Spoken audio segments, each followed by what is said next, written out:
I read The Name of the Wind by Patrick Rothfuss.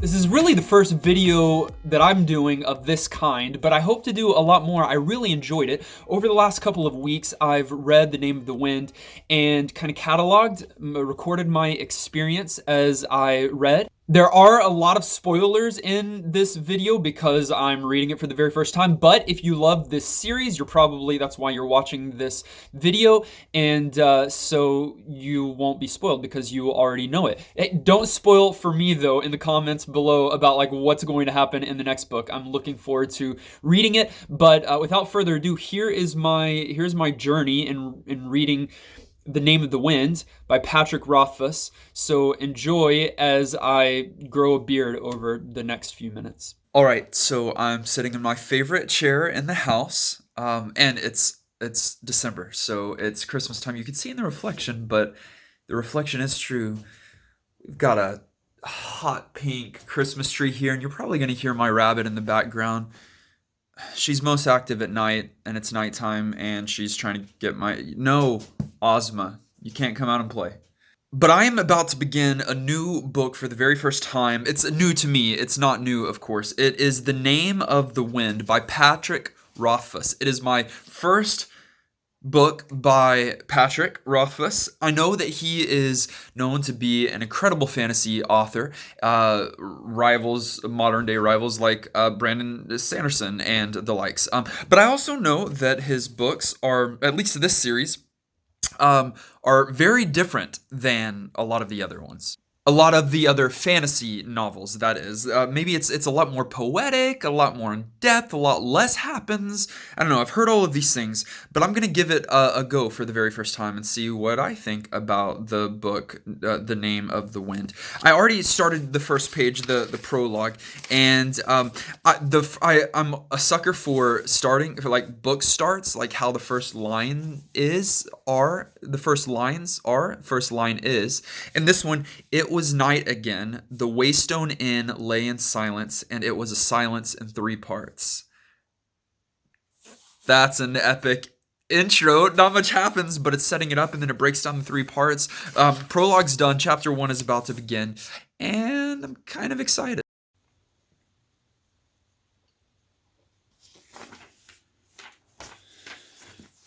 Chapter 1 is complete. They each have titles, by the way. Chapter, A Place for Demons.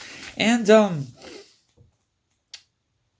I guess it sets the scene for maybe what's to come in the book. Obviously, that's what chapter 1s typically do. The main character appears to be Coat.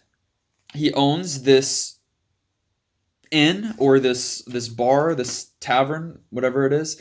And he's got some regulars that are coming in and talking about the news and different things that are happening. And one of the regulars shows up completely torn apart, has this massive spider with him that he fought and apparently killed. And Coat seems to think that the crew thinks that it's demons, but Coat thinks that it's something far worse than a demon. The author, Patrick Rothfuss, continues to lay down some hints that Coat has a past and a history, and Coat might just be one of his names that he goes by now. In fact, he's got an apprentice of sorts that is named Bast, and Bast calls Coat something else. What does Bast call Coat? Bast calls Coat... what is it? Reykjavik? That's not what... Reshi. And so they've got a relationship. They're both young. It looks like Coat's a little bit less than 30 years old, but he seems much older, much more weathered because of things hopefully we'll find out in this book. Is this like a flash backwards? Will there be flash backwards? And then his... Bast seems to be a lot younger, being trained by this older man who hopefully we'll find out more about him. That's chapter 1. Let's do a few more. All right, so I read a few more chapters last night before bed. Didn't get as far as I wanted, but I'm enjoying it. It's very pretty literature, and the chapters are kind of like alternating between Coat and the stuff at the end, and someone called the Chronicler. I don't know who the Chronicler is, or what, or when, or anything, but whoever it is, he's very smart. Coat, I discovered that his name, at least at one point, was Kvothe. Kvothe, Kvothe, and but because someone at the inn recognized him because of his fiery red hair and because of his voice, and that disturbed him significantly, and so they tried to erase that.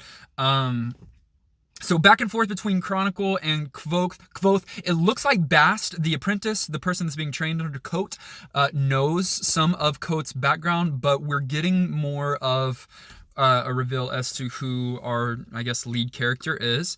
I'm heading home now and going to read some more. Okay, Coat and Chronicler are together, and Chronicler convinced Coat to tell a story.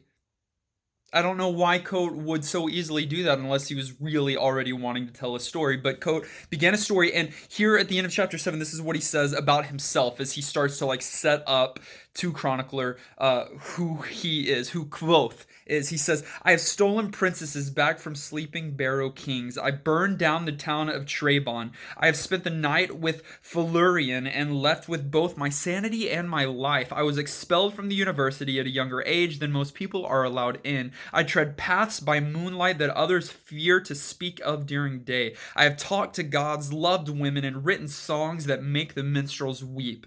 You may have heard of me." Okay, he's either super full of himself or we just had the whole book spoiled by Coat telling his story in just a matter of lines, but some BA killer lines. I'm ready to learn more about Kvothe. It's my day off, so I'm going to spend the next few hours with a cup of coffee on this couch with a blanket, and I'm going to read a bunch of this book. Let's find out more about Kvothe's story.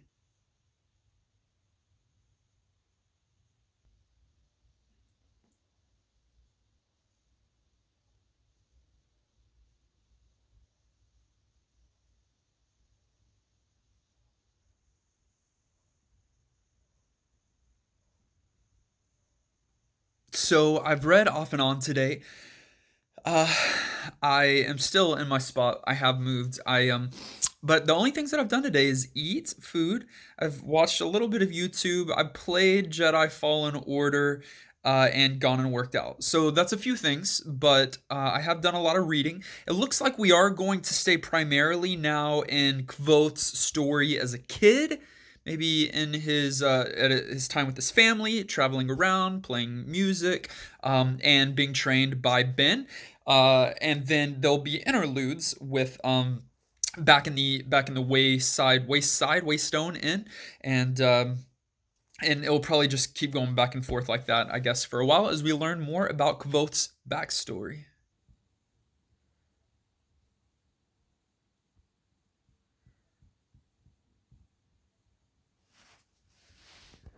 What?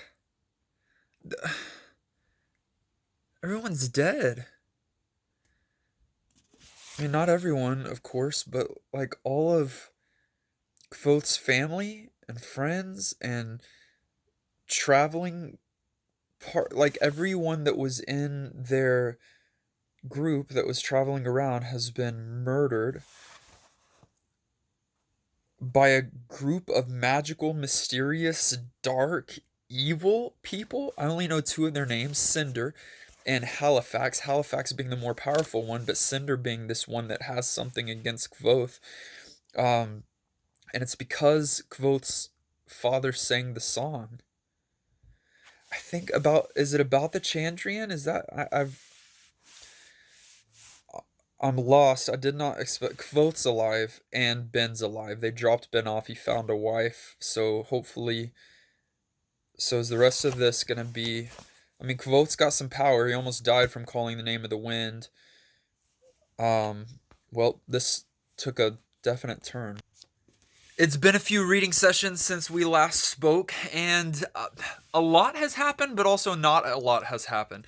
Uh, so since Kvoth's family had passed, it's just been like one terrible thing after another as Kvoth has tried to make his way in Tarbean in the city, and he's hooked up with a few different people throughout the time, but here on his way out of the city, finally he connected with a traveling band of people as they were leaving the city and going towards a university, which he's finally doing that. The note from Ben inspired him and encouraged him finally to do this, but he met a girl, Denna, and she's beautiful and she's sweet and she's kind, and he's left her already. So he's got to go to the university. Education before ladies, I guess. All right, we're good. Don't worry. Quotes into the university at less 3 talents, of course. So, he kind of snuck his way into the university a little bit. I mean, he is brilliant. He deserves to be there, but he's young. But they're paying him to go to school, so that's cool.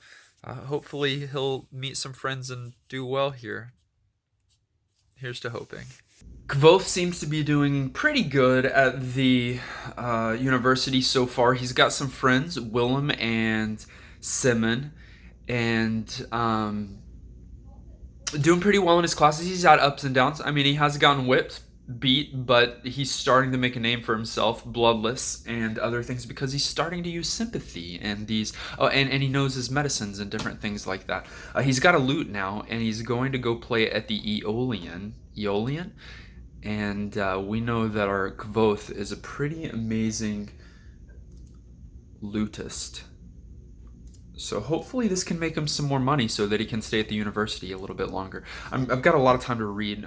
We've been traveling for the holidays, and so I'm at grandmother-in-law's house right now, and so there's a lot of driving, a lot of time to read. I'm pretty deep into this thing, so maybe we'll finish it before the new year.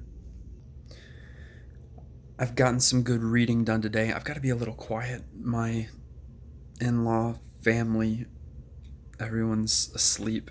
I'm here reading some more, and it looks like we've got, our love interest is going to be Denna. Pretty confident about that. Kvoth is advancing in the university, and he's playing and he's got a room. Neither is he playing at the place that he would absolutely love. I think he's at Anchors now, and that's where he's staying as well. He had better accommodations, but the villain of the story, Ambrose, seems to be putting a stop at each and every turn. This Denna girl, Kvoth keeps making some really bad decisions. He's only 15 or 16, but he's going to be a powerful wizard for sure.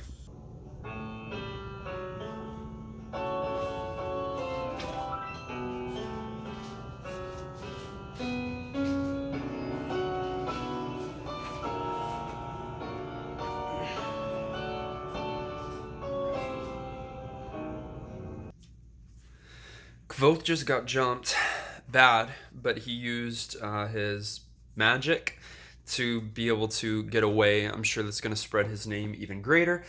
Here's the thing. It feels like a lot of nothing is happening. And that's not true. That's not. It feels like Patrick Rothfuss is playing Dungeons and Dragons with some really cool characters. And so sometimes there's not a lot going on, but it's still doing some like behind the scenes character building, and it's really good storytelling, really good writing. But it does feel at times like there's not a lot going on, and then something will definitely go on. And this relationship with Denna, this off and on again thing, that she's like really weird and flighty, and Kvoth can't keep away from him, even though Diak, the bartender, says to stay away, and he knows of her type, and he knows of her. He's known of her for a couple of years. It just feels like a lot of nothing is happening. It's beautiful nothing. And there are some moments of, so man, I'm going back and forth and I don't know what I really feel. I'm enjoying it.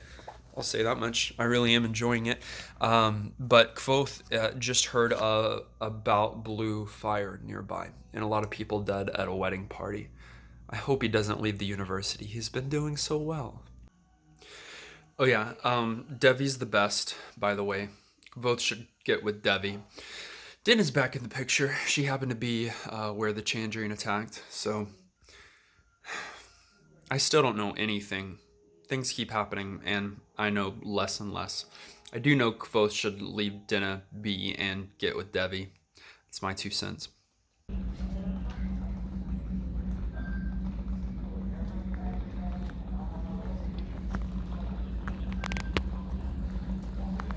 I wanted to give one more update before I get on the plane because I'm probably going to finish the book on the plane.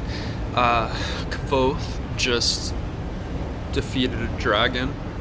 There's a dragon, by the way. I mean, it's just a big lizard beast and that breathes blue fire. So that's a thing. Denna was around again. I'm kind of over her. I mean, she's beautiful and all, but she's broken. Not that broken people. Now that sounds bad. Broken people deserve love too, but not from our hero Kvothe. I think she's going to cause him more pain than joy. So can he just get with Devi? Anyways, back to the dragon. Kvothe used some sympathy and some locks and a big iron wheel to be able to kill the dragon, save a town, Trebon, and now Den is gone again, and he's going back to school. We only have, I don't know, 10 chapters left, something like that.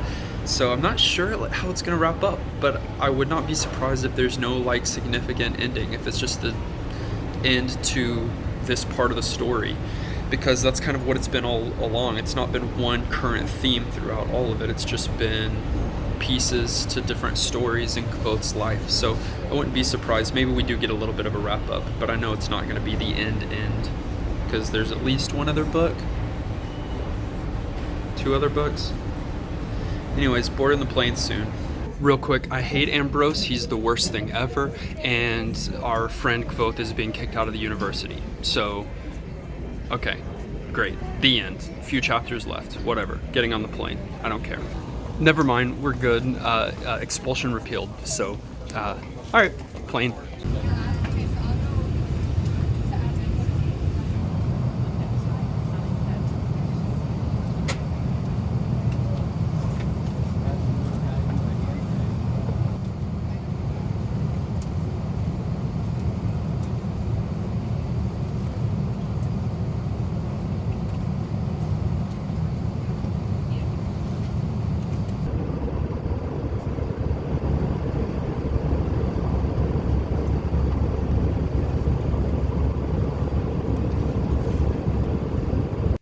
The Name of the Wind is complete. Finished it on the plane and really enjoyed this pretty thick book.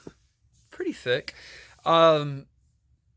Unlike most, if not all, fantasy books, novels that I've read before, because you're really getting a story here. Not just a story that's being told, but a story that's being told in the story. Does that make sense? Like the fantasy story that we're being told is being told by the older Kvothe that owns the inn, that's recounting the tales of his youth. Anyways, if you've read it before, you know exactly what I'm talking about. But so very unexpected. It's unlike any of the other books that I've read before in the fantasy realm. I'll do a full review at a later time. I just kind of wanted to give my impressions, my expressions right after completing the book. I'm glad that I finished it. I actually finished it before the year. Tomorrow is 2020. Really enjoyed the experience. Love Kvothe. Still think that Dinna is a bad thing, especially here at the end. The book leaves you, the reader, with little hope. Doesn't seem to be much good.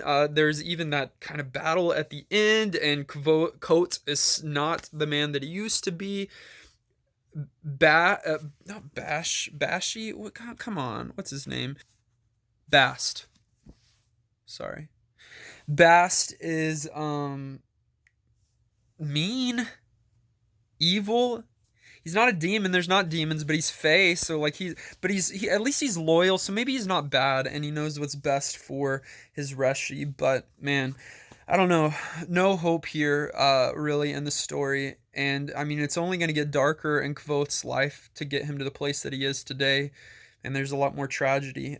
But Name of the Wind is just the first in the series. The Wise Man's Fear is number 2, and that's what we'll be doing next. This is the first of this type of video that I've done, so I hope that you've enjoyed it. If you have, please let me know. Hit the like button, comment below. I would love to know, like, what were you looking for me to get to in the book most? Those of you that have read it before, what your thoughts on the book were. Again, I'll do a full review at a later time. If you haven't yet, subscribe, join the Dragon Army, and if you care, share this video with someone that might like the content. Thank you. Here's to the end of 2019 and the beginning of a new year. Bye, guys.